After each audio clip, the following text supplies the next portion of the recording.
अक्षय कुमार को hit machine यूं ही नहीं कहा जाता। अक्षय एक के बाद एक हिट फिल्में तो देते ही हैं, लेकिन अपनी लाइफ में मशीन की तरह काम भी करते हैं।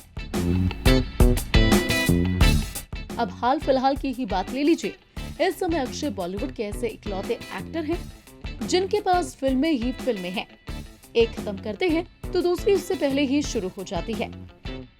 कई फिल्म तो रिलीज का इंतजार कर रही हैं और कुछ की शूटिंग वो कर रहे हैं। यही नहीं, कईयों की तो अभी तक शूटिंग भी शुरू नहीं हुई है। लेकिन अक्षय के हार्डवर्क को देखकर ये तो कहना ही पड़ेगा कि अक्षय कभी इन्हें बोझ नहीं समझते। हर फिल्म को एंजॉय करके ही अक्षय पूरा करते हैं। अब देखिए ना, अक्षय आने वाले 3 सालों तक इतने बिजी हो गए हैं कि उनके पास सांस लेने तक का टाइम नहीं है। आए दिन अक्षय की कोई न कोई नई फिल्म आ रही है, यही अपडेट सामने आती है। हालांकि बहुत सी फिल्मों पर अभी तक ऑफिशियल मुहर नहीं लगाई गई है, लेकिन जिन पर लग चुकी है वो जल्द ही शुरू होने वाली हैं। जी हाँ, इस समय अक्षय के पास बैक टू बैक काम पड़ा हुआ है। इतना ही नहीं, अक्षय ने जून से लेकर दिसंबर तक पूरा शेड्यूल बुक कर डाला है।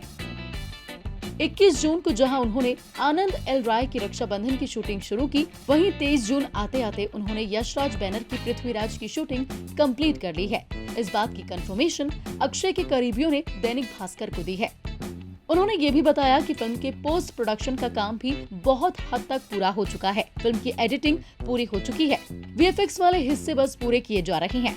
बैनर की कोशिश इसे इसी साल दिवाली पर रिलीज करने की है। मतलब कि अक्षय की रिलीजिंग फिल्मों की लिस्ट में अब एक और फिल्म शामिल हो गई है, जिसका नाम है पृथ्वीराज।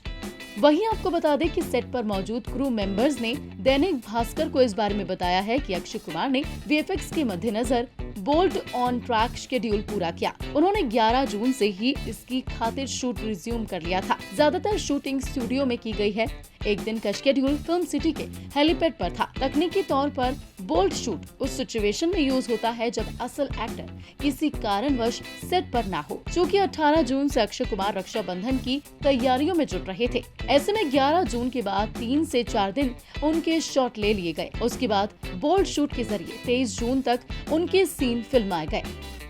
वैसे कहना पड़ेगा, पिछले साल भी जब अनलॉक शुरू हुआ तब सबसे पहले अक्षय ही काम पर लौटे थे और बेल बॉटम की शूटिंग जल्दी से निपटा डाली थी। और इस साल भी यही हुआ।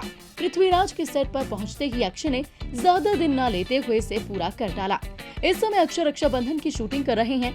फिलहाल के लिए शूटिंग शेड्यूल 2 महीने का है, लेकिन अक्षय के पास कई सारी और फिल्में पहले से ही पेंडिंग है, तो वो इसकी भी शूटिंग झटपट करने की पूरी कोशिश करेंगे। जिसके बाद अक्षय अगस्त में मिशन लॉयन शुरू करेंगे। फिल्म का शेड्यूल 35 से 40 दिनों का है, जो कि जल्दी ही निपट जाएगा। सितंबर में अक्षय के पास ओ माय गॉड 2 पहले से ही फिक्स हो चुकी है, जिसका शूटिंग फेज 2 महीने तक चलेगा। और इसके बाद अक्षय को अपनी most ambitious film Ram Setu भी वापस से शुरू करनी है। कुल मिलाकर तो अक्षय ने साल 2022 भी अभी से बुक कर लिया है, क्योंकि इस साल तो अक्षय के पास सांस लेने तक का भी टाइम नहीं है। और राम सेतु अगर इस साल के आखिरी में शुरू हुई तो उसे पूरा करने में कम से कम अगले साल जनवरी या फिर फरवरी तक तो लग ही जाएगा। जाहिर है कि अब अक्षय की हिट मशीन चलती है, फिर चाहे वो बॉक्स ऑफिस पर हो या फिर फिल्म के सेट पर, क्योंकि अक्षय के पास बैक टू बैक काम पड़ा हुआ है। बीटाउन की हर लेटेस्ट अपडेट, सेलेब्स की हर छोटी बड़ी गॉसिप्स, आप सभी के चहीते सितारों की पूरी कहानियां, सब कुछ मिलेगा आपको हमारे चैनल इंडिया बॉलीवुड वायरल पर। जाने से पहले हमारी इस वीडियो को लाइक और शेयर जरूर करें। साथ ही हमारे चैनल इंडिया बॉलीवुड वायरल को सब्सक्राइब करना बिल्कुल ना भूलें।